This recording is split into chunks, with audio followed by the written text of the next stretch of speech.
పచ్చని మృదువైన కాండం కలిగిన మొక్కలను గుల్మాలు అంటారు. అవి సామాన్యంగా పొట్టిగా ఉండి ఎక్కువ శాఖలను కలిగి ఉండకపోవచ్చు. కొన్ని మొక్కల్లో కొమ్మలు కాండపు అడుగు భాగాన పెరుగుతాయి. కాండం గట్టిగా ఉంటుంది కానీ ఎక్కువ మందంగా ఉండదు. ఎటువంటి మొక్కలను పొదలు అంటారు. కొన్ని మొక్కలు చాలా పొడవుగా ఉండి గట్టి మందపాటి కాండాన్ని కలిగి ఉంటాయి. నేలకు చాలా ఎత్తులో కాండం పై భాగంలో కొమ్మలుంటాయి. ఎటువంటి మొక్కలను వృక్షాలు అంటారు. కాండానికి అంటుకొని ఉన్న భాగాన్ని పత్రవృంతం అంటారు. వెడల్పైన పచ్చటి ఆకు భాగాన్ని పత్రదళం అంటారు. ఆకుపై ఉన్న గీతలను ఈనెలు అంటారు. మధ్యలో ఉన్న ఒక స్పష్టమైన గీతను చూసారా, దాన్ని నడిమి ఈనె అంటారు. ఈనెల్లో చేయబడిన రూపురేఖను ఆకుల ఈనెల వ్యాపనం అంటారు.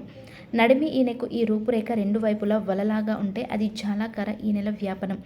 గడ్డి ఆకుల్లో ఈనెలు ఒకదానికొకటి సమాంతరంగా ఉన్నట్లు మీరు చూసి ఉండవచ్చు. అది సమాంతర ఈనెల వ్యాపనం.